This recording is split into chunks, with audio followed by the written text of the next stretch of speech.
this is getting deep here and like emotional, but like there are times where if I'm watching a movie or usually it's something to do with my daughter, and like that'll make me like tear up and cry, and I'm not like ashamed of that in any means.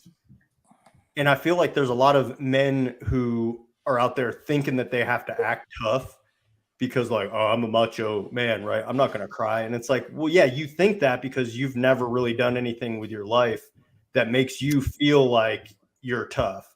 And it's like, I don't have anything to prove, so I don't Just fake it till you make it about something. And I've talked to buddies about that, and they're like, yeah, man, like I've seen some shit. And I'm like, I know you have. And if you got to fucking cry about that, like do it. That's fine. Somebody's going to tell you you're less of a man. Like, I know what you've done. Hey, I'm going to tell you right now, Jordan, my goal in life is to be a stay-at-home dad. I mean, literally. Like, if my wife can go out there and crush it and I can be the stay-at-home dad, like, fuck yeah, kids. You know what we're doing today? Like, it's going to be field trip and out in the forest. All right, well, you think that until your wife's like, have they eaten? Have you done this? Have you done that? Like, you think your wife's going to stop being a wife because she's working? Let me just dispel you of that right now. They're all alive. We're good. That's pretty funny. Have they eaten? I could just hear what's going on in Jordan's household. Have the children eaten today? Like I've eaten, so clearly they have. Like I'm not going to go without eating. So trust me, if I'm eating, I'm gonna be like, hey, you want some of this? Yeah, it's quite the assumption. There you go. Just because you're eating that they're eating, especially if you're like going fishing with them and then cooking up some fresh caught fish, dude. Like that'd be a good stay-at-home dad like learning development experience right there.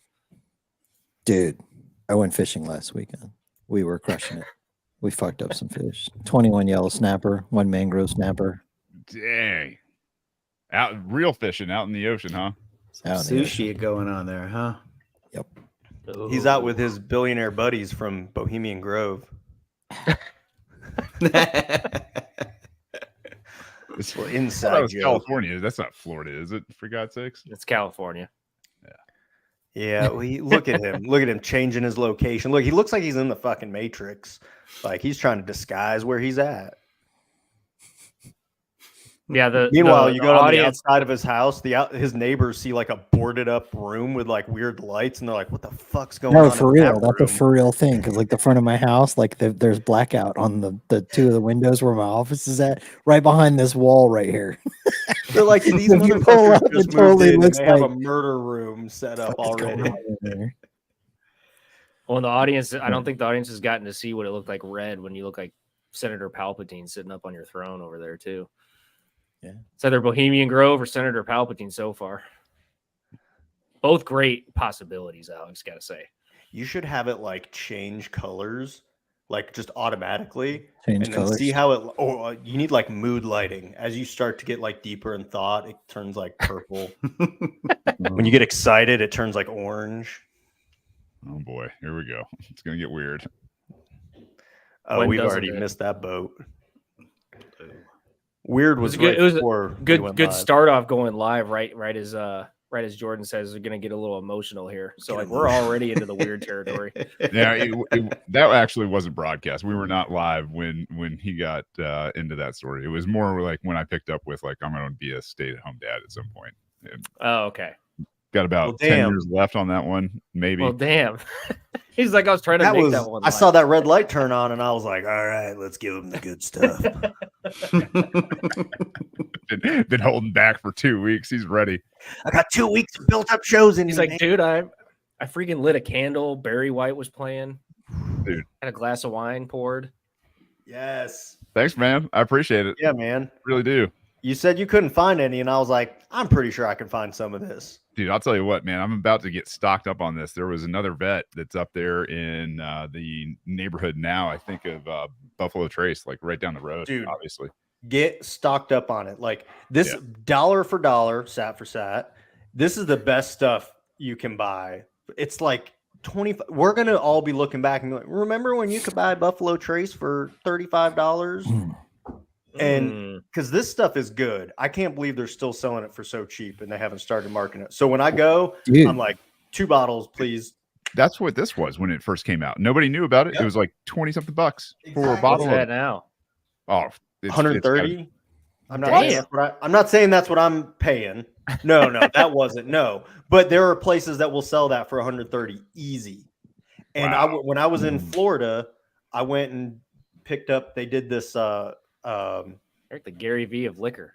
They did like a what is it called? Like each Jordan liquor store knows. gets Jordan their knows his allotment. bourbons. They did a sale on their allotment. And they sold everything for like MSRP, and you could get Eagle Rare. You had to be one of the first 2 or 3 people in the door to buy it because they only had 2 or 3 bottles. But they sold it for, I want to say it was like $35.99. Like that's how much liquor stores are buying that for. Like the distillery is not $35.99. Yeah, and places will sell it for like 130, or this one will. I'll tell everybody else. I don't want to let Shane know that it was $80. But like that's a good deal for Eagle Rare. Like $80 for Eagle Rare, that's pretty good. If you can even fucking find it. That's the thing is you can't find it. Yeah.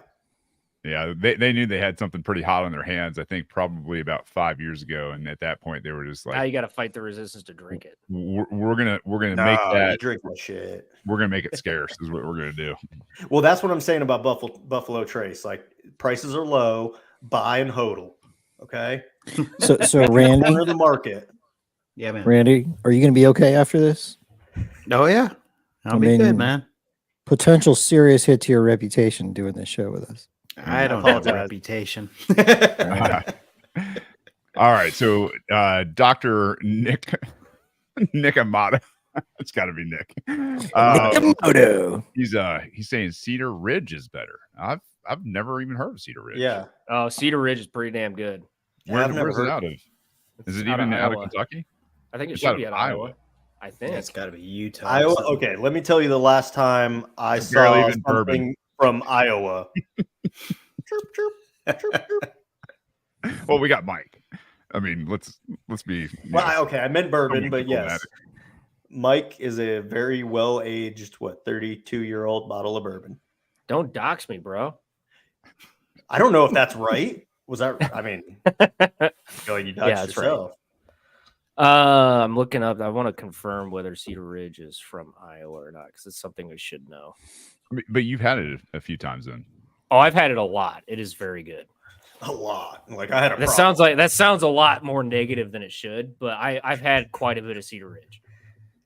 Did you guys hear that Krugman is saying that the loss of purchasing power, aka inflation, is actually a hoax? This is not a real thing that all of us are experiencing. Hey, don't Paul believe your Krugman's own in it? eyes, man. What are you He's doing? been all over the news last week or so. Trust the science. Chief propagandist. Mm-hmm. Okay, It's Cedar Ridge. basically straight gaslighting. It is out of Iowa, by the way. Yeah, it's, Yeah. How many people are actually like? They're going to believe that. They're really going to believe that it's not a real thing. Well, they'll There's a just lot of read it. there's a lot of idiots that are going to believe. Now, here's the thing: is that there's a lot of people who do really well in the fiat sense. They're going to agree with him. They're going to be like, "Yeah, I'm fine. What are you talking about?" Mm-hmm. Dude, you Well, know then how there's also the cohort that's going to believe it because they want to believe it because they have to. Otherwise, they'll go into some mental death spiral, like catastrophic break. You know what I mean? Mm. I think the price, I think the level of inflation, like the people that it's affecting, is so high up the economic food chain of people that are really being affected by it and are realizing, like people that make a lot of money, like upper 6 figures, they notice it and they're very well aware that, wow, I'm overpaying for a lot of things. It may not be till you're getting to like the millionaire class, and I'm not talking about somebody making like 1 to 2 million a year. They're probably Like still Deca? like noticing it, like Deca millionaire. yeah, at least, or maybe like upper, getting close to 10 million. Like Yeah. people that are making high 6 figures are noticing the inflation, and that I feel like that is what is unusual compared to past times. Now, granted, that's because that's because of inflation. Like that's why there's more people just in that level. You know, that used to be somebody that was maybe making 250, 300,000. Like that's just where the new mark is at, right? Like the new high water level. and that's going to affect people. Like the numbers are coming, I would say, more to our side of like they're not going to believe that shit. Like you have to be pretty fucking high up on the economic food chain to think that inflation is not real. You got to be brain and or stupid. You got to be yeah, absolutely. That motherfucker is not real. And with that, let's go.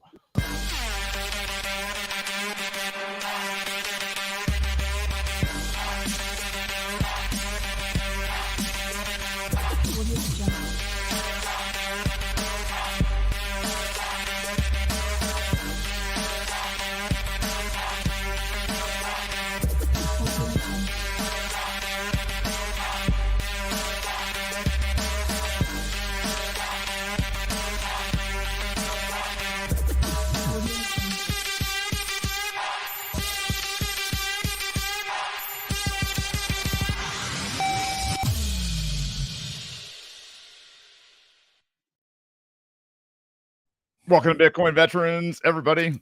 I'm Shane. We got Jordan back from hiatus. He's been traveling the world, just not being here. We got Mike Hobart. We got Alex Stanzik. We are -1 Gabe Lord tonight, but we are +1 Randy Kelly. He is a Navy SEAL. He's another combat vet, extremely successful businessman, a neighbor of mine out here on the East Coast. And man, we are absolutely delighted to have you. How are you, Randy? Oh man, I'm doing great. Glad to be here. That was a good introduction, by the way. That introduction, that the piece is pretty good, man. Thanks. I really appreciate that. These guys gave me all the photographs and everything that I needed to throw that little thing together. And we created a dossier for you, is what he's saying. Shane is a great hype man. Yeah, let's go. Bitcoin fucking veterans. Yeah. Hey, everybody that's out there, we are running live on Twitter Spaces, YouTube, Facebook. And that's, I think, about it. This is also available on Fountain FM. If you don't know about Fountain, go listen on Fountain, for God's sakes. If you're a Bitcoiner, you know about Fountain. You earn sats. We earn sats. You can make comments. We'll read them. It is everywhere. We do this mostly on Wednesday nights at 7 p.m. We've actually been pretty consistent without Jordan around. So this is I'm about to fuck that up. It's good to have everybody back. You know, we're gonna have I think a really pretty amazing conversation tonight. I did leave out that Randy is already a Bitcoiner. I think you got a Bitcoin shirt on, don't you, tonight? Yeah, I do. Yeah, it's one of the OG Bitcoin shirts here. That is well worn, well loved. He's got the faded one. I like it. So you were a SEAL until, well, I think everybody's always a SEAL, just like most times everybody's always a Marine. You were a SEAL until 2005, correct? That's correct. Yeah. Mm-hmm. Yeah. So did you get to go and you did a couple of deployments, one obviously to Iraq, I believe, and then some other theaters as well. Man, were you retiring at that time, just ready to go, or was it one of those things where it was kind of like a sad, like, I'll see you later? Well, it's one of those things. Most guys in the military, I mean, especially if you're deploying a lot, they look at that when they get to that 10-year point. It's either do I stay in for the 20 or do I get out and seek that other career, right? And that's where I was. And in my case, I had 2 young kids at home. The Iraq War was pumping hard, and I was going. I actually went to Iraq 5 separate times in 2 years. Now, wow. my deployments were short deployments. We can get into that a little bit later, but they were short deployments. And then, so trying to raise 2 young kids at that time, I had to make the call, right? So I love the job. It was the best job I ever had. But it was time to put my family first. So that's why I got out in 2005. Yeah. If you don't mind me chiming in with a question, we could probably use it as a segue into getting into some of that military experience, Randy. What took you into, because I looked at your LinkedIn as far as like the what's the name of your current, it's Mech something? right? Oh, Fort Mac, yeah. Fort Mac, yes. I'm sorry for not remembering that. What got you into specifically making that company? Because like your guys' website has some very interesting stuff as far as like drone, what looked like AR/VR equipment, like maybe some like armor style product. Like, what exactly are you guys doing with that? Whatever you're comfortable talking about, and then like what brought you there from the military? Well, good question. Good segue. So right after 9/11, military realized that we weren't that good at finding the bad guy so much anymore. We had done that, obviously back in Vietnam, but finding the bad guys, we're good at finishing them, right? But finding them was a whole nother thing. So after 9/11, the Special Operations Command put a lot of effort into that piece, finding out where the bad guys where they were and how we could find them, and then eventually do something with them. So I was a part of that because I was a sniper, and I was into the technology of surveillance and all that stuff. We didn't have the drones back in 02, 03, 04, but we got them pretty quick. So SEAL teams were pretty quick at the time. They were just, hey, let's go, let's take this mission and go out there and find these bad guys. So they grabbed a few of us to go to all these different places to figure out how other people did it, and we brought that technique, those techniques, and that technology back to the special operations. And so that was one of the reasons I went to Iraq 5 times, but they were short trips. So I was teaching the guys, getting them all spun up on how to go find these bad guys. But I still had to make that decision to get out from my family. So immediately I set up a business to support special operations. I did technology and training. I built that up into probably about a $6 million business until we stopped hunting bad guys when a certain president was sworn in around 2010. So when that happened, my business took a dive, and I had to pivot really quick, and I just went on to other businesses. Within since 2000, I guess about 2011, I've had 7 different businesses. Some I've sold, some I've done well, some I've done great, some just crashed and burned. And that's what happens when you try a lot. And so I've had a weird career, if you call it that. So hey, we're all about weird careers here. Yeah. Weird means interesting. Yeah. Interesting means weird fun, is good. So. Do you mind if I ask?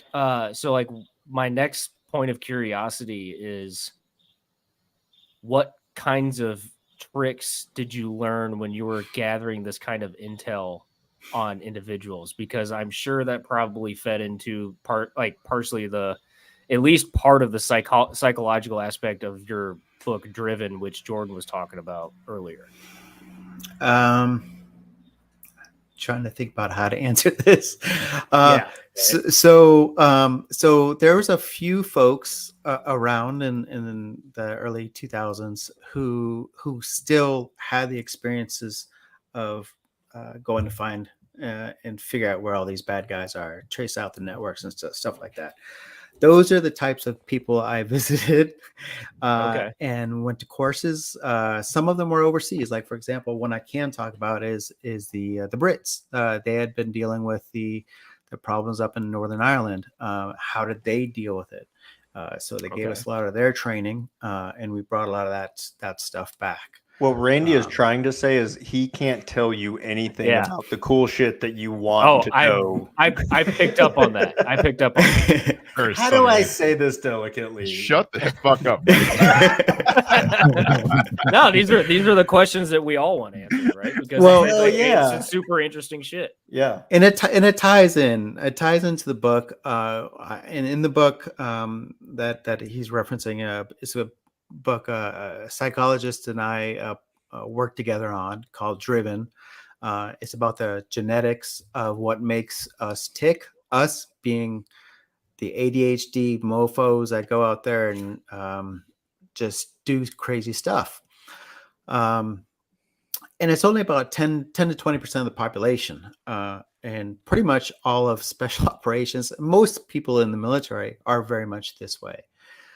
Most of the rest of the world isn't. They don't get it. We call them farmers. That's not a bad thing. We need farmers. Like, for example, don't ask me to do taxes because that's a job I won't do. But get out there and start a business, get it going, all that kind of stuff. Yeah, I'll get that going. So the point is, hunters versus farmers. There's a place for both of them in this world. We need them both. And once we can talk a little bit more about that, but it ties in directly on with that. I've asked my questions for now, fellas. Like, whatever you got, I'm not going to interrupt for a couple minutes. I'm actually kind of curious. I mean, the psychology behind the guys, especially in special operations, you experience it firsthand and you don't really understand what you're experiencing, but part of it is, this very it's not even so much machismo as I think it is this desire not to be last. There are obviously there are a lot of guys that are just absolute specimens of human beings. First and foremost, they have extremely high aptitudes. They're physical, behemoths in terms of strength and stamina and just willpower and heart. And your statistic 10 to 20% of what everybody in special ops just the world population. Yeah, that seems incredibly high. But yeah, I mean, it really does. So let's back up a little bit. Okay. We've been studying the science has been studying this problem with ADHD kind of people for decades.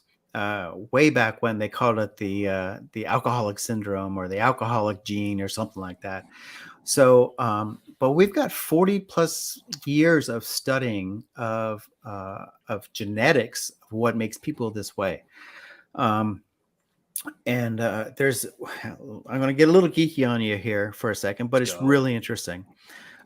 There's these two genes that receive dopamine from our system. They're called the D1 receptors. And what happens is there's an allele or some type of malfunction that doesn't let us, I say us because I'm one of them, actually receive much of that dopamine. So we have to do other things to get more of that dopamine hit. So what normal people would do is watching TV and getting their excitement from TV. That's not enough for many of us. We have to go out and do, right? So there's one allele called a D2, D1, D2 and D4. D2, right? D2 means you are squirrel. I'm chasing that squirrel, right? A D4 can see the squirrel saying, I want to hunt that squirrel, and they have to think about how I'm going to do this, and they have a little bit more logical control over that situation. So most D4s, we call them explorers. They like to just go explore, whereas D2s are just all over the damn place. Now, there's some people that actually have both alleles, and they're absolute messes. So here's the thing. Is when we go down these rabbit holes, we get our dopamine and we're happy. Like, oh, cool. I went fishing. I went hunting. I went skydiving. I want this. Right. I did all these things, whereas a normal farmer would be like, what the hell, you're a nut, right? Yep. So there's something wrong with you guys. Yes. It feels so good after you've been down a rabbit hole for like 2 hours. You're just like, oh, damn, so I've learned so much. So you want to hear something fun is from now on, put your rabbit hole on your schedule. Say, I'm going hunting on Friday. I'm going fishing on Friday. I'm going skydiving, whatever it is, on Friday. Put it on the schedule. Whole time. And guess what? And guess what you're going to do? You're going to do all the stupid crap you got to do. You're like masonry. I'm doing masonry right now, which is not fun. I'll do that during the week because I'm happy. Because guess what? Opening season is on Saturday here in Tennessee, and I'm going out with my bow because it's on the schedule. So I can. So the point is, put it on the schedule. And make sure your wife understands that you need this, right? This is my rabbit hole time. I was going to say, that's what this is. This is on the schedule. The wife knows I need this. Same thing. Now there's one more piece to this is us hunters, we need our wolf pack. Behind me here, you see a little wolf, right? We can't be lone wolves going down these rabbit holes. We need our friends. We need our brothers that we can believe in. And that is why the teams were so much fun for everybody who was in it, because we're a wolf pack and we don't tolerate weakness, right? And it's just a natural, innate thing. And you attack that weakness to make that other guy stronger. So the pack is stronger. Yep. So the point is, we hunters, we need our wolf pack no matter what. So if you're moving or something like that, like I just moved, I got to build up my wolf pack and get out and do stuff with them. Man, this just kind of blew my mind just now. As I said earlier, I've been listening to this book all day, like while I did stuff around the house and while I've been running errands and doing crap. We started off the show, I'm a stay-at-home dad. Yeah, well, I get shit done, okay? So I'm listening to this book and I'm just so like in my head about all of this stuff. And everything you just said, like back on being in the wolf pack, like being in the team, like that, that was great. Well, one of the thing that came to mind, it wasn't even really a good experience, but when I went to Syria, we had a weird situation where my team was running split ops and half my team was in Syria and I was with the other half in Turkey, and we were doing this stupid bullshit mission that just sucked. And we were like, we want to get to fucking Syria, right? So like my whole strategy for everything we did in Turkey was just to like get the fuck out of Turkey. So after 3 months, we basically got ourselves out of there. We handed off our mission to like a civil affairs team and we joined up with everybody. Well, when I got there, the way my command looked at it was like, oh, we got to free like half a team that we weren't even expecting. So they put me and half my team in with the AOB, which is like, this is the company level. Like this is literally the B team, like where the word the B team comes from. They put us in there to like augment them, and it sucked. But at the same time, like as I was making the trip from Turkey, we fly into Iraq. We're meeting up with guys we're switching out with. I'm hearing all these like I'm hearing from my team sergeant who's in Syria, and I'm hearing all these like horror stories of like what our company commander's doing there, and like how he's like firing good people, and he's just like being a dick. And so I get dropped into this situation. Like that seems like it's a pretty toxic situation. I'm not with my fucking team. It sucks. It's not a situation you want. But your story and how you said you were having to find like the wolf pack and everything I listened to while listening to the book today made me realize like it was kind of me and my commander squaring off as like the alpha male or whatever, the alpha of the wolf pack. And it was kind of like, it's the military. He's the commander. He's the alpha. But I had to come in there and try to figure out, like, how do I diffuse the alpha and stop him from, like, pissing off the whole wolf pack and get the wolf pack under control. And I never would have looked at that deployment from that perspective if I hadn't have listened to the book all day and you hadn't have kind of told that story of what you feel like when you were in the wolf. So I found, like, even though I was in this shitty mission and I wasn't really with my team, I found the thing that kind of, I guess, maybe got my dopamine hit. Like, I rallied the wolf pack and we fucking got on it and we got on a new mission. Yeah. And we become our best when we're in that Wolfpack team too. I mean, think about when let's say you go into Pacific Bitcoin or something like that, and you know you're going to meet up, you're going to get your shit together. You're going to learn, you're going to practice, you're going to know what you're talking about.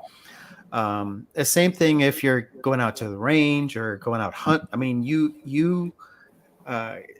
the iron sharpens iron, but it's at a deep level that you don't want to screw with your pack, right?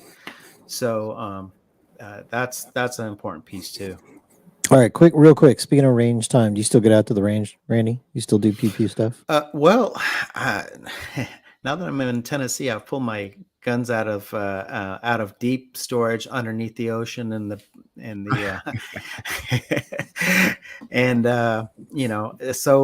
yes. Are you coming to Bitcoin 2024 in Nashville? Nashville. I am thinking hard about it. For sure. Okay. This is what we want you to seriously consider at this moment in time is we're going to be doing a range day. And we're bringing a bunch of dudes out there, a bunch of us dudes, and then we're inviting everybody else that wants to come. And Jordan is hooking us up with an amazing range where we can go basically do what we want. Right, Jordan? Well, I mean, hold on. It's not built yet, but I'm working with the private landowner to get it. All right. Yeah. So we'd love to, if you want to, Randy, would love to have you out there. That'd be a great thing. I'd love to get out there and shoot. Yeah. Cool. On the subject, the fact that you started pulling out the fact that you're also a bow hunter, man. How long you been bow hunting? What do you shoot? And like the whole I guess tribal thing with this bow hunting club. All right, so I haven't been to bow hunting this is actually my first year bow hunting. Actually, I take that back. I went once before, but in California, I definitely harder out there. Yeah, so no, this is my first year bow hunting. Up till now, I've always been a long gun kind of guy. So, well, welcome to the East Coast. If you want to, bounce anything off and maybe take a trip down here to North Georgia, we've got a lot of the same type of terrain and everything out here. This is one of the most fun places to hunt bow because of the cover. You're not taking anything. I mean, if you got a 40-yard shot, it's almost too good to be true. You know what I mean? In terms of trying to test how good your skills are down here. But the really cool thing I think about Kentucky and Tennessee now is you guys have got elk in Tennessee in some places. That's correct. That's correct. Yeah, especially up there on the eastern side. So that's something. I don't know, man. I'm a little jealous of that. We're trying to get some down here in North Georgia. Well, I've got 23 acres here, and we every day there's deer, turkey, occasionally bear. So I don't have to go too far. Hey, you keep that bear population down. That's what's bringing in the elk. So that's right. Okay, a couple of other things. In your bio that wasn't mentioned yet, you are a wilderness survival instructor and a warfare tactics instructor. Will you talk to us a little bit about that? Oh, okay, sure. So, like I said, I don't have a career mission. I have a career adventure. That's my life. So I go down rabbit holes that I've always wanted to go down. I was able to make a pretty good chunk of money off a couple of my businesses. So I'm not in dire straits to just go out and make money. So I can do things I want to do. So one of the things I did do, early 2012 and for about 4 or 5 years, was I was teaching warfare tactics to not only military but also civilians, just preparedness kind of stuff without getting crazy about it. But as best I could out in California. I did that for quite a They quite let a you do while. those kind of things in California? Yeah. You don't tell him, well, Alex. I would. So I figured out how to do it. Let's put it that way. So I had multiple ranges, and when one was shut down because of EPA or whatever, I'd go to the other one, and so I was able to make it happen without doing anything illegal. He was doing leadership training, Alex. Okay. Yeah. And then, so on the wilderness survival, that's always just been one of my hobbies, and I never thought I'd be able to do it for a job. I was, in the teams, there was like 3 of us who are really good at like wilderness survival. Like 3 of us. SEALs are not good for this kind of stuff. I mean, you'd be surprised. We can go support, right? SEALs get a lot of support. Yeah. So, but there was about 3 of us who were good at this stuff, and I never thought much about it until this the SEER school was broken out from the Navy, and SEALs did their own SEER school. So for the last 3 years, I've been teaching SEER out on the West Coast. My specialty was wilderness survival, but I still have to do all the interrogations and stuff like that. That was kind of fun. Were you the Russian interrogus? I was one of the few who spoke Russian. Yes. I knew I What's your what's your favorite interrogation story? Grab rags, homosex. This is what they. Oh God, they were always doing that. It was ridiculous, motherfucker. I'm going to tell you right now. These guys on North Island are the. I mean, it is terrible and hysterical at the same time. And yes, when they still had Russian accents after we had already done deployments to Iraq, I was like, man, we really are fighting the last war, like they always said. Exactly. So that was one of the reasons NSW or the Navy gave the SEALs their own course, is because we're like, hey, they're still doing Russian, and it's not as tough, for these SEALs. So we had to amp it up a little bit. We went back to Russian after going Al Jihadi for so long. And then so we got Russian Gangster down pretty dang good. So, and I was one of the few who actually spoke quite a bit of Russian. There was still a lot of Russian going when I was going through around 13, 14. There was still a lot. It was kind of funny. It was like, oh, I guess we still need to learn Russian. And now it's like, oh yeah, of course they kept Russian going. They knew what they were planning. Yeah. You get that ball rolling, man. It's hard to stop rolling. And what's even crazier is I was just thinking back to the other day when old Barack Obama was on a debate stage with Mitt Romney, and he said, "Hey, Mitt, the 1980s called. They want their foreign policy back." And you're sitting there, yeah. Wait a second, you guys. That was a killer line at the time. Like, remember that? Like, I remember that. That was like a dagger. It was like, oh yeah, dude, like you're so out of touch. I think it was an idiot. I think it looked like a dagger because the mainstream media tried to make it look like it was a dagger, and in reality, you were sitting there going like, no, man, like right now, geopolitically, this is actually a pretty good, this is a pretty good question.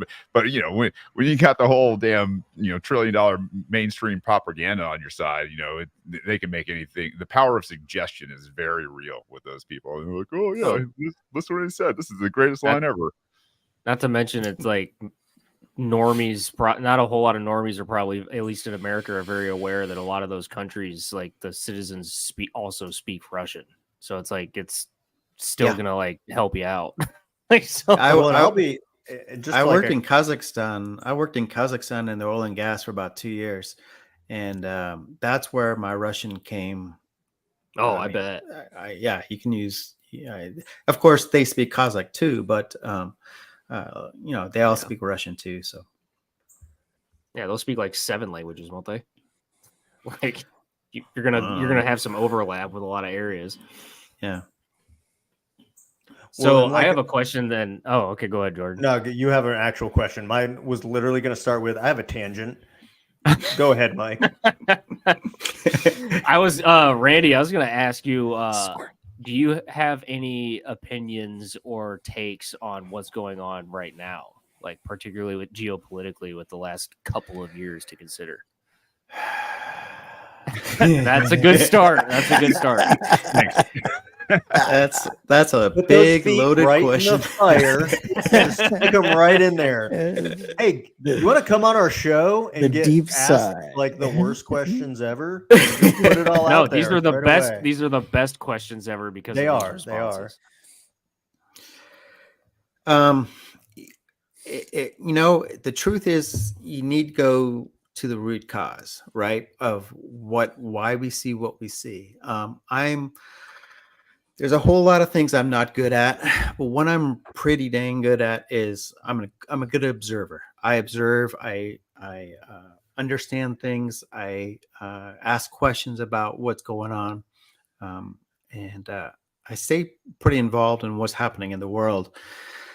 And, you know, I'm pretty good at reading between the lines. And obviously, this world is, it is broke, man. It's right on the cusp of going into craziness. And I saw this years ago, but it's just a matter of time before it even gets worse. And I mean, gosh, I don't know where to take this. I don't know if I want to go to geopolitical, but basically, you know, the U.S. is having a hard time maintaining its hegemony, right? Yep. And we got China and Russia vying for that peace, and then a lot of people would just want to bring down Western values. So, what does that mean? It's gonna rot within first, probably. You guys probably know that, and Yep. and of course. Now, one of the things I'm excited about Bitcoin is that it holds that potential to actually get off that fiat type mindset that gives us that short time horizon of what we care about. And I don't know. I just think it's going to get worse before it ever gets better. I can't disagree. I have some more questions, guys. Like, if you have any, like, chime in. Otherwise, I want to keep rolling with them.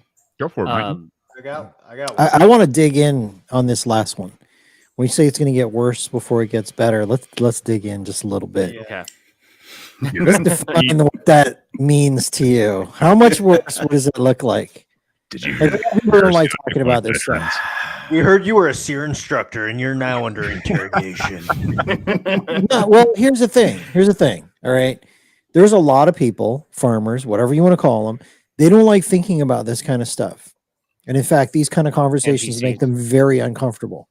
Mm-hmm. Right. Yeah. However, there are a bunch of people out there who like want to know because they want to be better prepared. So if you don't mind, let's dig into that a little bit. Like, where do you think this is going in the next 5-10 years?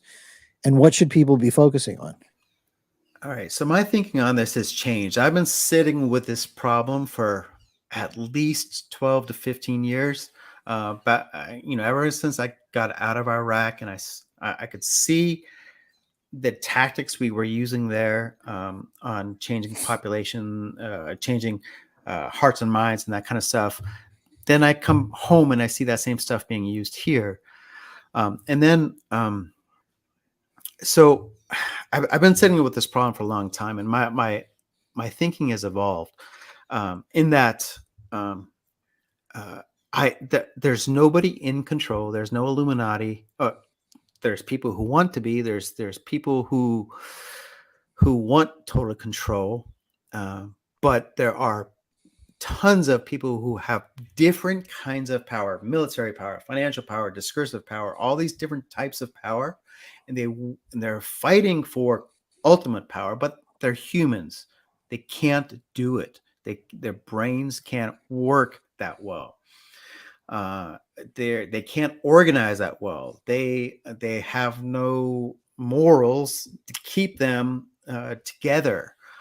So what we're going to see is pockets. We're going to see balkanization of the world. We're going to see groups splinter off. We're going to see what used to be large countries like the United States, Russia, and stuff like that break out into small groups. A la India, Pakistan, right? So I think that's what's going to happen. And there's going to be conflict trying to keep them together or trying to consolidate those powers. But as information travels at the speed of light now, it's too hard to consolidate those types of powers. So yes, it's going to be economic chaos. It's going to be military chaos. It's going to be people are just going to tear down because they want to build up in their own way. So it's ideologies, it's philosophies on monetary systems. I know those are general words, but it's pretty ugly. So I know everything you said. So this concept of citadels that Bitcoiners talk about all the time, this is this could be a thing, you think, moving forward? Yeah. Yeah. I think you're actually going to want to be a part of one of these. There's a really good question here, and I'm going to put it on the screen, and then I'm going to ask it in a different way. The real question is, when peak clown world?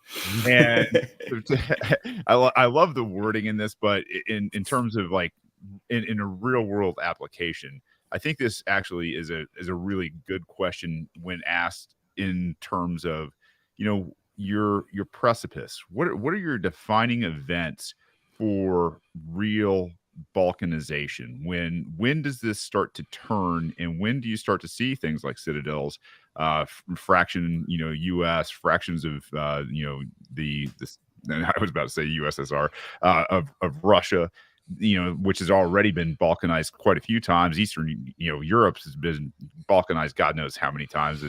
Is this the reset we need, and what's gonna precipitate this? So I thought for sure I knew this maybe 10 years ago. I thought for sure it would be political political problems here in the United States, between left and right. That's what I thought it would be 10 years ago. I threw all that out the window. I can't answer when. I don't think anybody can really answer when. Yeah, I'm not really asking for when. I'm talking about like what are the events? Yeah, what are the events? What happens? Well, think about just the United States here. We've already bifurcated the United States so much. You have people on either side of the spectrum. I'm saying there's two, but there's not two. There's more than two now, but it's just breaking apart. There's no trust in the system anymore. Can I just interject real quick on to answer the question of what are some of the signs that we're maybe in this bifurcated, non-kinetic, like global war, civil war situation? Is, I don't know, you might see things like chemical spills, overhead aerial surveillance, i.e. spy balloons.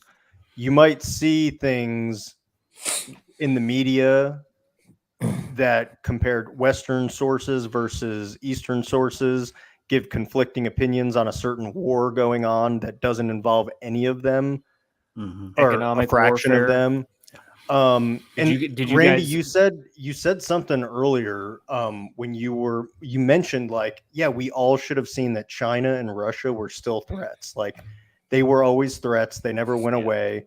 And you said something while you were talking about the competition for hegemony, is that a lot of times when people discuss China and Russia as threats, they view it like, oh, that means they're just trying to go to war. And it's like, no, in a lot of sense, it's the competition for economic control of the world, right? Mm-hmm. And that's something that we all, as like Bitcoiners, discuss a lot, is like the economy of the world, like local, macro, all this stuff, right?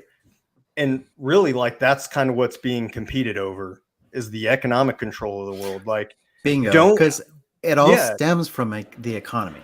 You can't have a military without a strong economy. You can't stipulate geopolitical strength without some kind of economic incentive. You got to have the stick and the carrot. Yeah, and to that point, I think, you know, when you start to what's been compromised and destroyed is trust. This idea that, you know, these institutions, probably the best thing for everybody is these government, bureaucratic, banking, you know, MIC institutions have all been exposed for, you know, what they are, for, you know, for even a lot of the farmers, but definitely I think, you know, a lot of the fighters or whatever we are in this whole the driven. And to see that this is now starting to bleed over, I think this is our biggest problem, is a trust issue, where this lack of trust in institutions is now bleeding into your fellow man. And this is why I say this, because like 99.9+% of human beings don't do anything to anybody else on a daily basis that, you know, is a harmful act. It's not rape, it's not murder. Well, they don't have the desire to. Yeah, there's no desire. A lot of people don't have a capacity for that in the first place, right? And so, but the idea that, you know, you can't trust anybody, even people that are trying to help you. I mean, you look at the Bitcoin space and you see this all the time. You see, you know, you've got maybe 12-15% adoption of Bitcoin around the world right now. And as we're speeding towards hyper Bitcoinization, the people that have been in it the longest are sometimes the most heavily ridiculed, because the people that see it offering them a solution, they're weary. They don't trust a damn thing. And that's where I think, that healing has to happen quickly. And I hope, the Bitcoin community, especially, the veteran community, can start to really start to stand out and stand up and get together and start to join, where we're not doing this in a vacuum. We're not doing this alone. This is more of a mainstream, like, wow, man, you got a bunch of veterans who trust this, guys, from every spectrum that go, dude, those are a bunch of alphas. They haven't lost, the narrative on any of this kind of stuff ever, right? They have been stone cold ever since the day I met them when they were little kids, and, have lived their lives with integrity. They have raised incredible families. They've got, good communities that they've helped to lift up around them, businesses, you name it. And you start to see this come together. And I think that is going to be one of the most critical pieces for the better type of balkanization that I think is long overdue to begin with. Yes.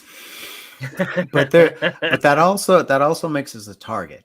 Think about that for a second. I mean, it also makes us a target. If any source of power, even if it's integrity of yourself and your family and your community, it becomes a target for those people if you're not under somebody else's control. And just look at CBDCs. They are an example. I mean, why would a government want that? There's only one reason: they want total control. And as far as like military trainer adversarial thinking, like, you can't trust any individual or entity that wants that, right? Like, you don't trust the individual that wants to be king. You trust the individual that doesn't want to be king. Yeah, either if it's stupidity or if it's malevolence, either way, you don't want to trust them. Yeah, both of them result in you getting screwed. Yeah. So I'm curious, I'm sure everybody else is. What is your story that brought you into Bitcoin? 2015, I was in a MBA program at Thunderbird. It's global management. So every class had an international aspect to it. Really good program. During our international finance course, I worked on a project on cross-border flows, and I was just shocked at the amount of remittances that were going across the world, and I just thought it was really interesting. And then somebody brought up the point that, hey, Bitcoin might be the new method for this to happen. So I went down a Bitcoin rabbit hole, and I thought it was just the coolest way to be able to transfer money back and forth, A to B, without Wells Fargo charging $100 every time they want to send money home or something like that. And so I bought my first $50 back when Bitcoin was $225. Nice. And That's a decent trade-off. Yeah. He said that shirt was old. Look at his shirt. Yeah. Are you serious? The thing's been washed about 8 Proof billion of times. work. And so I never thought that it would, be the answer to so many other possible problems. So over the years, I just continued to buy a little bit here and there. I thought it was just a little bit, but it's turned out to be pretty good now. Say that again. I have. And let me finish. During the block size wars and all that stuff, I just sat back like, this thing might die. I don't know. Well, and no idea what was going to happen. I just held on to it. And then it was just probably about 2 or 3 years ago, I started just hearing these rumblings that people were just talking about what Bitcoin really is. And, my undergraduate major was economics. So right. Imagine that. So they started talking about it in this economic context. And so I dug a little bit deeper and looked around, and I saw this really cool podcast called Bitcoin Cafe, and I started listening to that again. And I was like, wow, there's so much more to this. And so that's kind of my story. Well, and I'm really glad that you cut me off and finished that story, because that dovetailed right into what I was going to ask, is that when you first bought Bitcoin, as we've all said, like, you're a freaking OG, how much of it was you heard about this new like investment type thing and like moved in, and how much is it that you knew economics beforehand? You said you studied it. Like, for me, I had to learn about economics before Bitcoin would have ever made sense to me, but I can't imagine it coming from like maybe a different perspective of like, oh, this just seems cool, let me check it out. And that teaches you about economics. So where were you on that? So even when I was studying it in college, and even when I was studying Bitcoin in my MBA program, I didn't understand how different it was. I still had fiat mentality, right? Because that was my economic background. And so I just, especially if you studied economics, you are actually probably harder to get to for most of society. People that are taught economics are the hardest people to orange pill. So even before that time, I was starting to study a little bit more on Austrian economics, right? So, so I was like, hey, these old this Keynesian economic stuff, this makes no sense. And then I started learning more about Hayek and a few of these other guys, and that's when even during my MBA program, I was starting to stand up for the Austrian Economics School, and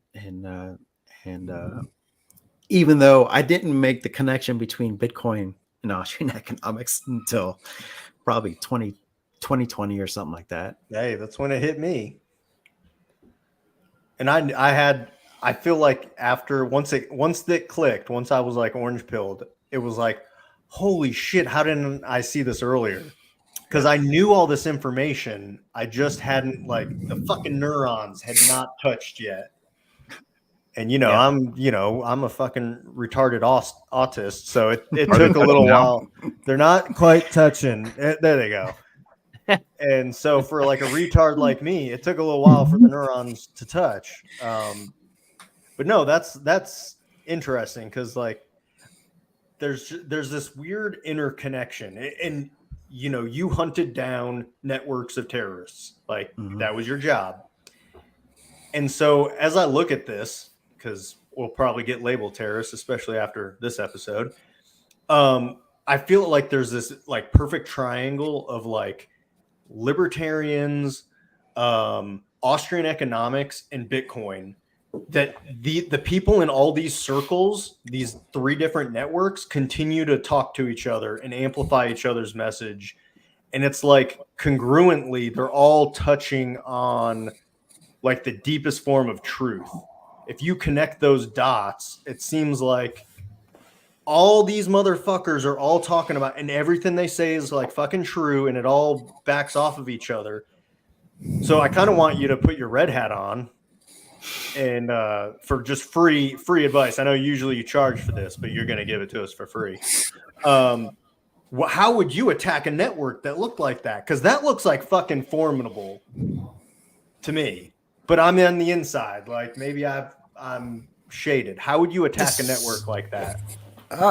So this is one of the things I really catches my interest is red hatting Bitcoin, right? Red hatting these citadels, red hatting any of these things that we hold dear, right? That is basically, like you just said, fundamental truths, right? There are truths out there. There are good things out there.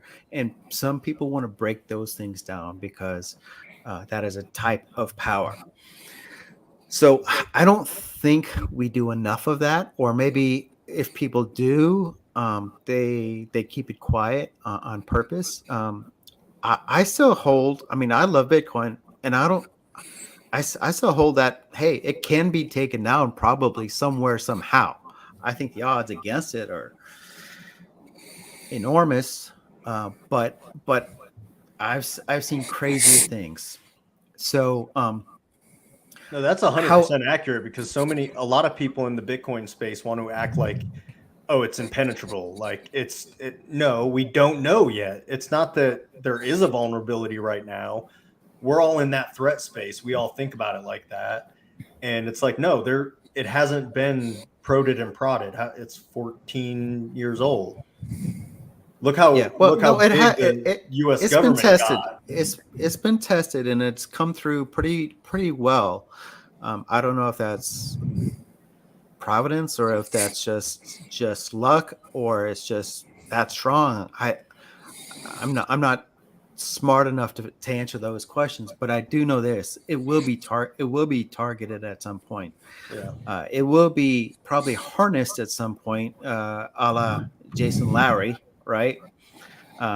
Some of his concepts, and I hold those possibilities in my hand and kind of prep and kind of red cell myself. What would I do? What would I do if those kinds of things happened? Now, I'm still in Bitcoin. I still haven't sold anything for a reason, because I think it's one of the coolest things around. That's happened in my lifetime. Dude, that's awesome. Okay, if you were talking to a veteran today, Randy, and they were curious about Bitcoin, they were like, we call it Bitcoin curious around here. If they were curious about Bitcoin, they're like, what is this thing? How would you go about telling them what it was?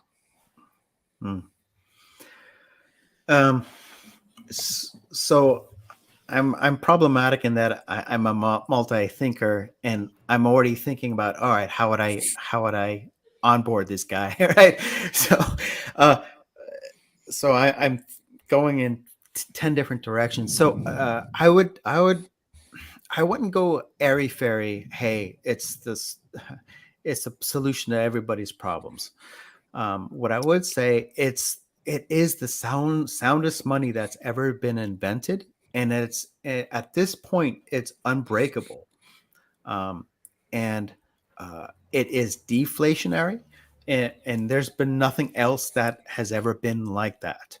So at that point, that person should be curious about this anomaly. All right, this economic anomaly, and I would just push it that way, and then I would slowly begin to explain exactly what it is. I'm not the most technical guy, but I do understand kind of what it is and how it is. Obviously, I've been around it for long enough, but I would go the economic route. Does that answer the question? Yeah, I think so. You guys ever go out there when you're teaching people about Bitcoin, especially on the technical side, and show them like the Bitfeed Live and the mempool, and kind of show them like how things just work with visualizations, and have any response out of that?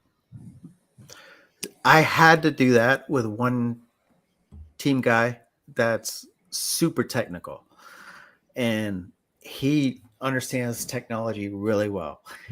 And I couldn't answer three out of 4 questions because he was that good, but I could point him in the right direction, and he did finally understand it, on his own. But I think that's a very special person that has to be. I have to agree with Randy on that.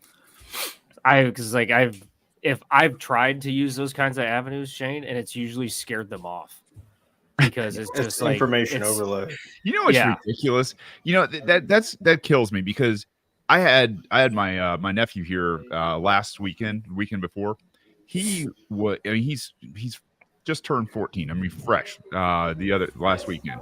And when that happened, he came over here and started asking me about Bitcoin left and right. And he and my 12-year-old, I said, hey, you know what? If you're interested in this kind of stuff, come upstairs and I'll show you some things. Came up here, I threw it on to the big screen and showed him, Bitfeed Live, and showed him how actually, how it all works, like what you can discover in each one of those little blocks that's going on, and how it, transpires from one 10-minute block into a chain.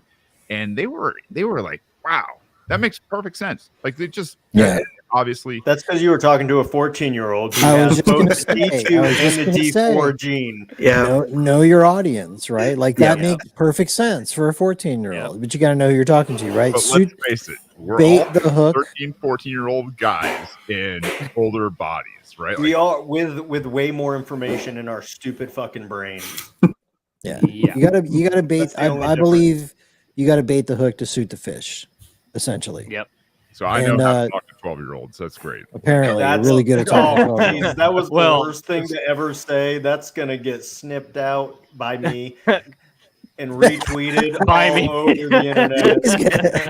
I know how to talk to. Well, I'm not gonna finish. It's a really good, like, not super technical way to introduce people. You guys should try this if you haven't done it. Have somebody install a Moon wallet on their phone right there on the spot. Oh yeah, it takes 2 minutes. I've done that. And then bang, just shoot them sats, and it's like, Yep.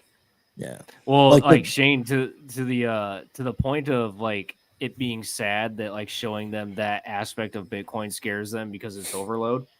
Like the stuff that like Randy was talking about with regards to like the current geopolitical situation, just trying to figure out what's going on. Like, I've had dozens of people over the last few years, they've explicitly asked me, because I would go on like these I would force them into these autistic rants where I'm just talking about how everything is broken and like getting into like the dollar and all this other stuff and incentives. And I've had dozens of people ask me, they're like, doesn't it make you uncomfortable learning all this stuff? And I'm like, no, what is wrong with you? Like there's no possible, or there's no more like responsible answer to that question than asking them what is legitimately wrong with you. Because like that you're like that, them asking that question tells me that they don't want to understand how their world is operating so they can best navigate it. That's a fundamental problem. Yeah. They're blue pilled, man, and that's at the end of the day, they're the guy. There's what is his name, Cypher? I mean, I don't know. He's like, I don't want to remember nothing. I want to put this thing in my mouth, and I want it to taste like steak, and that's all I need out of this. And he thinks somebody important is an actor. I just want to interject real quick to say there are people out there that, yeah, they're blue pilled because the propaganda works, and so. I used to be a blue pill person, right? You didn't want to know? I used to be a blue pill person, and I feel like, yeah, I could see how it like worked on people until they reached a certain point and like learned enough. So sometimes it's like, oh, these stupid fucking blue pill people, but like those are the people we got to reach at the same time. And is anyone else hearing crickets or cicadas? Yeah, I don't know where that's coming from. It's making me tired. Oh, that might be me. Yeah, I'm not complaining, dude. I mean, that's awesome. I want to come stay at your house. Yeah, they've been crazy down here in Texas. I can tell you that. Like the loudest cicadas I've ever seen and heard, and I've grown up with them my entire life. And Texas has the loudest cicadas. That's for damn sure. I don't know, North Georgia, I remember. I remember doing ranger school out there, and just usually you gotta like you're on patrol and you're in the patrol base at night, just whispering to each other, and they were so fucking loud. It was like, dude, we could just have like a normal conversation out here in the woods. Like nobody can hear us. What? You should see these things we have out here. That I think they're European wasps or cicada killers. They are about 3 to 4 times the size of a regular wasp, and they've got this really interesting abdomen that's like yellow and reddish, and they fly. They don't fly during the day. You never see them during the day, but you turn on the light at night, especially this time of year, and there are literally hundreds, if not thousands of them that will just come and ping off the glass. And it's just like ding, ding, ding, ding, ding. And you're just like, oh my God. They're not real aggressive or anything, never had any problems with them, but man, I'll tell you what, the first time you see one of them, you're like, oh, the fucking murder hornets are here. The first time I saw one down in Texas was actually during the day, and it was carrying a damn cicada. Like it was flying with the cicada, carrying it off. I'm like, Jesus Christ, what is this thing? Mike, those cicadas were probably fucking.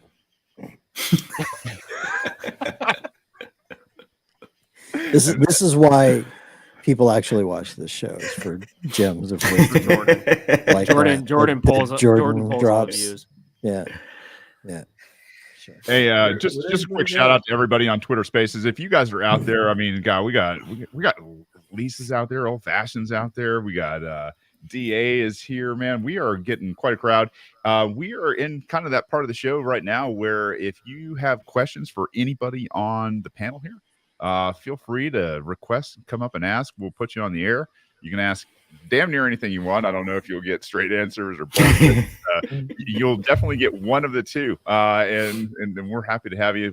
This is also streaming, I guess, on YouTube, Facebook, Twitter, and Twitter Spaces. So subscribe, go out there and hit that notification bell so that you don't miss any of this kind of stuff. So really appreciate everybody who's showing up for these and spreading the word. Go out there, maybe retweet it once or twice. Really appreciate getting people in here. Obligatory. So I have a question. I guess it's streaming in those places. I'm not really sure. I have a question for Randy that you guys actually, I think it was Alex who had the good idea. Randy, do you have, because I think Alex had actually tried asking earlier too, do you have like a favorite or one of many favorite military stories that you like to talk about, or like a good, like funny story? Yeah, I got a good one for you. And he had one in the holster. ready to Yeah, go because he's a I do. fucking Navy SEAL. Let's go. All right. So those cicadas aren't too loud, are they? Oh, we're No, good very now. good. All right, good. So, all right. So I'm gonna tell this story, and if Jocko is listening, which I don't think he is, but Listening. he will probably laugh at this story. All right. So this is early 2004, Iraq. We're at one of our one of the teams is in Iraq. I get there and I'm teaching them how to do these skills and stuff to go out there and find the bad guys, right? Well, we find one of these bad guys, right? And we're like, all right, tonight we're gonna go hit him. So we're gonna load everybody up. And Randy, you're a team guy. Why don't you come with us? I mean, obviously, I'm not part of this team, so they had their own system and all this kind of stuff. But they're like, yeah, come on, you're an operator. Get your M4 and get on out there with us. Get on the mission. So yeah, so I go on the mission, and I'm in the second Humvee, and we're coming to this house. We're going to take down this whole house and catch this guy. And obviously, if it goes kinetic, it goes kinetic. If not, it hope not. Whatever. So we got a helo. No, we got a helo above, and we got actually an AC-130 this trip. So we got air assets, right? And we got about, I don't remember, something like 7 Humvees on the ground. I'm in the second Humvee. What's an AC-130 for the civilians in the audience? Okay, an AC-130 is a prop airplane with basically artillery poking out the side of it that can got a see 105 anything. round and a 40 mic on it. Yeah, yeah, and something else. I don't remember what else. And they can see really, really well. So if there's any squirters from the house, people running away, people running out of the house as it gets attacked. That's a squirter. Yeah, they can tell us. So they're like, hey, Randy, since you're not part of our normal team, we're just gonna put you on outside security. I was like, okay, no big deal. That's perfect. So I'm like, okay, this, heading out with the boys. It's not my team, but whatever. I'm in the second Humvee, actually on the back step. All right, this Humvee actually has a 50 cal up top, a big gun up top. So I'm on the back step, on the second Humvee. Well, we come into this compound and it has these lights just shining out, right? And obviously that's what you want to do if you're defending, right? But if you're taking the place down, you're like, okay, it's hard to see anything because we see these big bright lights coming down. And so the first Humvee comes in and it turns left and it goes this way. Second Humvee comes in, which is the one I'm on. It doesn't see a 6-foot ditch because it's just too bright. So we go down into the 6-foot ditch, probably going, I don't know, 30 miles an hour. And the Humvee goes down into the ditch, immediate stop. I am bounced from the back step into the 50 cal with my head, and you can actually see see my old lump from it. That's my old lump. I hit that. It actually cracked my helmet. My nods go flipping and flopping, and I land on the hood of the Humvee, just dazed and confused. Right, the Humvee is like this. They're like, all right, get out, everybody, get out, go, just run to your spots. Okay, so I'm start running to my spot. My night vision goggles are just doing this. Well, they're lanyarded, they're tied off to my helmet, which is now cracked. Yep. So I'm moving over, and I'm like, and I feel my ACOG, which is my scope on my M4. I feel my ACOG. I'm like, holy crap! It's wiggling, right? It's better. It's not Wait, supposed to wiggle. It's not supposed to wiggle. Not even a little. So I'm running to my spot, and there's one of my teammates there, and he's like, "Hey, Randy, hey, you're a sniper. Shoot out that light." Oh no! And I look at the light, and I'm like, "It's not a good idea, man. I was just in the wreck, man. I don't know if my gun's okay." He goes, "Come on, you're a sniper. Shoot it out." All right. So I grab my M4. Now, at the time, we were running tracers for our first 5 rounds, right? First 5 rounds. That way, everybody can see where you're shooting and the bad guys, right? So I shoot up. I hit the light, but I don't hit the light. I just hit the reflector. The light's only about this big, and it's about 20 yards away, right? And of course, my ACOG is all jacked up, so I miss. And my tracer round goes up into the sky. Of course, there's a C-130 up there, right? Oh, The C-130 is like, holy crap, we're taking fire over the radio, Entire. right? And so now my M4 is not silenced or anything like this. So Jocko's inside. He's leading the team, and he's like, "Oh, we're going from soft to hard," which means, no more nice guy. Everybody down. And so I do a second shot. Tracer goes up in the round. It took me 4 rounds before I ever hit that stupid thing, because I was just watching where my bullet went, because my scope was no longer any good. I finally knocked it out. The guy next to me goes, "Dude, I thought you were a sniper." I was like, "My gun's jacked up, man." And of course, blood's running down my face because I cracked my helmet. He's like, "Are you all right?" I was like, "Yeah, I think so." He's like, "Anyway, so I went to my spot, my corner, and I'm like, holy crap, I just embarrassed myself, my whole team, whatever." Anyway, they take the guy down. We catch up, and we get back in the Humvees. They pulled it out of the ditch. We get back home, and it's debrief time. And Jocko gets up there and he goes, "Who the fuck was shooting a light and couldn't hit it?" And everybody kind of looks around, and I take a second. I'm like, maybe my friend will stand up for me. Nah, he didn't stand up. I did it. I owned up to it. He was like, Oh, man. "What the hell were you thinking?" I was like, "Well, I told him a little bit of the story. He didn't want to hear it. He's like, just shut up." He's like, "Just sit down." Who the fuck are you? Who put you on my team? And so afterwards, I was actually able to tell him the story, and he just laughed. He was like, "All right, well, next time, don't do that." So that was my first op with Jocko in Iraq. That's a great story. Oh shit. Oh The man. AC-130 part really wraps it all in together, Right. I think. Yeah.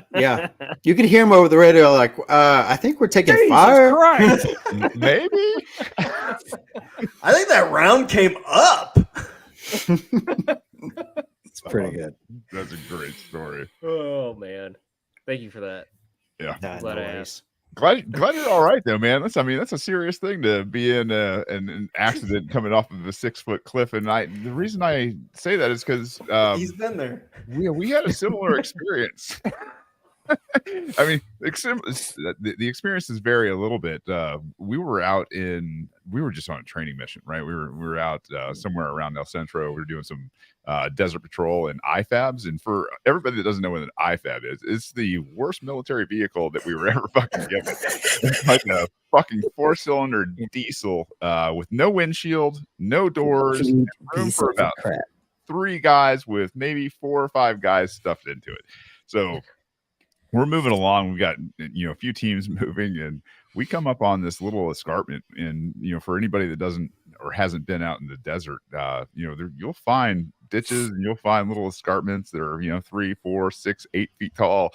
And because we were the lead vehicle, and there's kind of it's dusty, we stopped, but Team 2 did not. And as they continued on, just feet around us and past us, you just saw everything that was in IR just go boom, boom, and then disappear into a cloud of fucking dust. And we're like, oh my God. And all of a sudden you got beeps and squeaks coming over radio, everybody, like, hey, are you guys okay? Are you guys okay? Nobody's coming back in comms. And then, like, finally, we got rid of the comms, and we just started yelling. We broke what we should have been doing. Okay? Are you guys okay? And our buddy Mark yells back, "Only time will tell."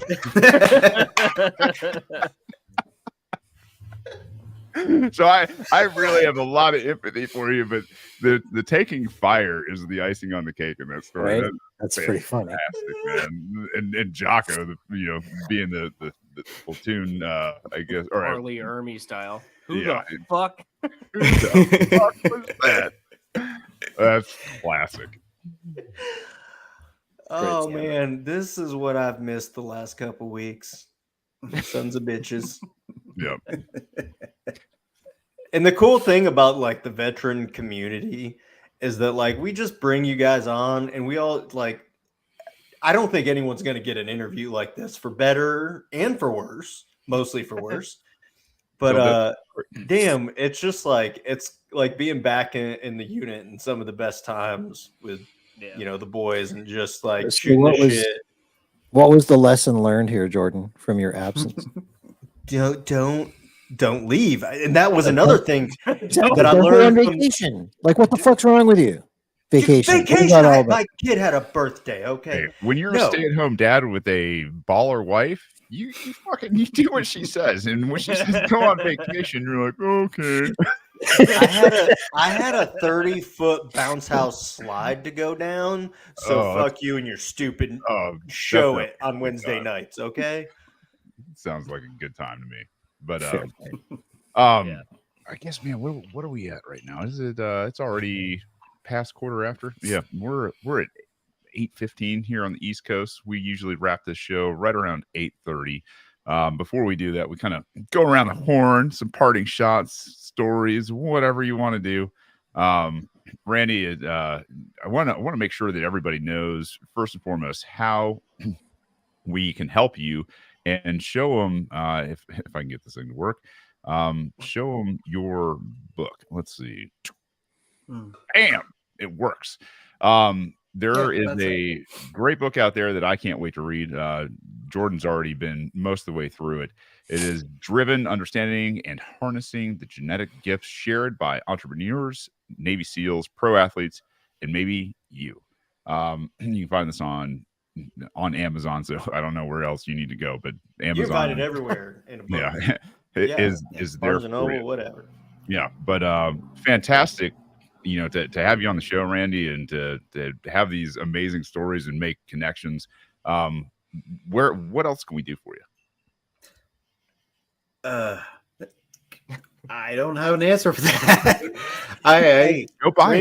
We have an army behind us. People don't realize this yet, but and I'm not even saying this necessarily hyperbolically. We have a platoon of men behind you and women. Several platoons and growing. Ready to action some missions if you have them. Like if you have something that if you could reach out to a platoon or two of fucking veterans and put them to work, let us know what it is. Here it is. Hey, go out and buy his fucking book, people. Like this guy has put in a ton of work. He has written a really great book with the help of a great psychologist. Go out there and support. This is what Bitcoin has to be about, is supporting people in this network. I don't know if you take Bitcoin for it on any other platforms or anything, but go out there to Amazon if not, and buy it on whatever medium you like. If you're like me, I love learning through audiobook. If you love to read, maybe you actually get something to put on a bookshelf so that if things go bad, you got something to carry on, things like that. So I will say this, more than helping me out, this book, if you think you're driven, if you are ADHD or somebody that is like that, this book will help you. I don't know how many people I've talked to that, that cried when they read the book because it's them and it doesn't explain that they've never had somebody explain it so well and what to do about it. That was the biggest piece we put into this, because we wanted guys to do something with their ADHD, go out and conquer, right? Not just think that they're broken, and find that wolf pack and get out there and just freaking embrace your ADHD, I love that. Get after it. Yep. Hell yeah. Jordan, you might get your second copy for me for Christmas, man. Like, just because I know how much ADHD you have. It better be signed by Randy. There you go. So Randy, I will say this. We put we put a lot of research into this book. One of the research pieces we did was pairing long range shooting and meditation. I borrowed this concept from a Japanese art called Kyudo, which is you meditate and then you shoot an arrow. Well, I paired it with long range shooting out to 1,000 yards. You would meditate, literally sit on the meditation cushion, get everything out of your mind, not worry about the shot, just get down and just get on the shot and shoot. And we were having guys who have never shot a gun, guys and girls. They were shooting targets out to 1,000 yards, consistently. Wow. And we were having team guys come out and they were like, how are you doing this? And I was like, when you begin to empty the mind and actually focus your skill, your hunter skills, without worrying about the outcome, it's awesome. So we did a lot of we worked with a lot of pro athletes doing this one too. Actually brought out a bunch of old team guys, and they worked through a lot of their PTSD and stuff like that. Randy, so, in the book there was a story of this. I think she was Australian Olympian athlete. Who shot four. They were doing this meditation exercise, and she had never really shot before. She had gotten trained up on it right beforehand. She shot maybe 25 rounds down range, and she was going up against a SEAL guy who, confirm or deny it, Randy, I think they used a different name, but I'm just wondering if it was you. But that wasn't against the SEAL guy who had hundreds of thousands of rounds, down a barrel of a gun. And she beat him 4 out of 5, and he was 3 out of 5. Yeah. And it was like, oh, that's how much this process can work if you're focused and you use this energy correctly, because there are certain mindsets among us who are just so driven that they want to be experts. They might be an expert in a completely different field, but then they come into this other field and they're like, tell me everything you know. And something that some of us might have trained for 10,000 hours on, they're just so into give me the info dump. Okay, got it. They take it all in and they just exercise it. It's amazing. It was it was wild. I'm excited. I gotta tell you, I started listening to it after Jordan, you started talking about his book earlier. And one thing I do recommend for people that do have ADD, because I am definitely one of you guys, is having both the physical and the audio to listen to. Because I like to sit down and read, but then there are between the combination of ADD and just having a busy lifestyle, it's oh damn, I gotta go do something else, and you don't want to stop reading it, right? So just pop the Audible on, and most of us already have an Amazon account anyway, and it just helps Randy out. Yeah. I my goal right now is to sit down and read Lynn Alden's Broken Money, and I'm it's right behind me. I'm a quarter of the way into it, but then I have to take time out to sit down and read a book. And today I was I got shit to do. We're about to talk to Randy. I'm gonna listen to this shit, and I'm all right. If I read it at 1 speed, it'll take me 7 hours. If I read it 1.5 speeds, I can get this done in 5.5 hours, and that's about how busy I'm going to be today. And so I just had Randy information just being pumped into my brain while I was taking care of business. Give us those sound effects again. I love it. I couldn't do it again if I tried. What do you got, Alex? I just want to thank Randy for being here, man. This has been really cool. I suspect, you come across to me as a super humble guy. I suspect there's a lot more in that head of yours that we could probably extract over time. And so I think we should probably do this again sometime in the future. Yeah. I have weird, varied interests, and we didn't even get to. So that sounds weird. That sounds bad, but no. Yeah. I'm going to superimpose that right after Shane's comment that he made earlier about certain age groups. Jordan doesn't show up, and then he makes sure that nobody else does. So that's, I guess we'll start wrapping this up. I want to thank first and foremost our guest Randy Kelly. If you haven't heard so far and you're just coming in, he is the author of Driven, and it is an outstanding book from what I understand and from what I can glean from this conversation.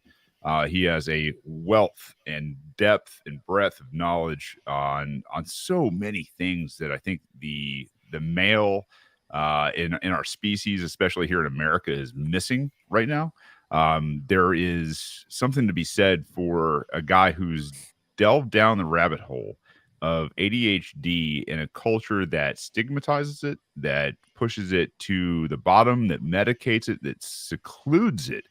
And when you really break it down and you start to look at, who we are as a people, this is just the curious, natural, I think really, really talented, if you let them explore their passion, everyday male. And I think of it, I'm thinking about my boys that I have, like, that are homeschooled, that would not do well at all in a public education or indoctrination environment. To have guys that have done a deep dive and publish that for us to consume, I think is a great gift. I think it is, I hate the word empowerment. I fucking hate that word, but I think, so I'm not going to use it. I think this is a great gift to really shove it right back down the throats of all these people that talk about toxic masculinity. I think it's something that you can pour into yourself, into others that are around you that obviously love doing things that are not prescribed by the mainstream media. And I think that's something that's really powerful, that's been missing in our society for a long time. So Randy, I commend you for, God knows, all of your efforts, especially giving this back to, I think, just males in our society. And to be able to be here and talking with you, you got an open invite anytime you want to come back. I got an open invite for you down here in North Georgia. If you ever want to come bow hunt, man, I've got about 2,000 acres out here that has got, just critters crawling, waiting to be eaten. You know what I mean? So from all of us here at Bitcoin Vets, we're really appreciative of everybody that's showing up, that's showing out, that's working their freaking asses off. That is just putting together, this amazing movement behind the scenes. A lot of you guys don't know what's happening, but there is a literal army of guys that are getting together, that are standing up, that are creating all sorts of memes and merchandise, and getting together, putting together citadels, talking about Bitcoin. So if there is something that you need, maybe tap into this group, maybe, contact myself, Jordan, Alex, Mike. This is, we've got more resources than we know what to do with at this point. And this is growing a lot. So if you're a person of action and you want to do something, get on the mission, go out there, share this, bring somebody with you, bring a drink, bring a buddy, bring a non-veteran to this space and expose them to what real masculinity is, what real good times are, people who are in good standing with their communities, that are of, no reproach. And I think you're going to find something that is extremely different from what's going on out there in the rest of the world. But from the rest of us here at Bitcoin Veterans, every Wednesday night, 7 p.m. You can catch us here. Like, smash, all that fun stuff on the subscribe buttons, get notifications, and we'll see you back here next week. Love you, goons. Thanks for hanging out again. Until next week, we will see you then. Peace.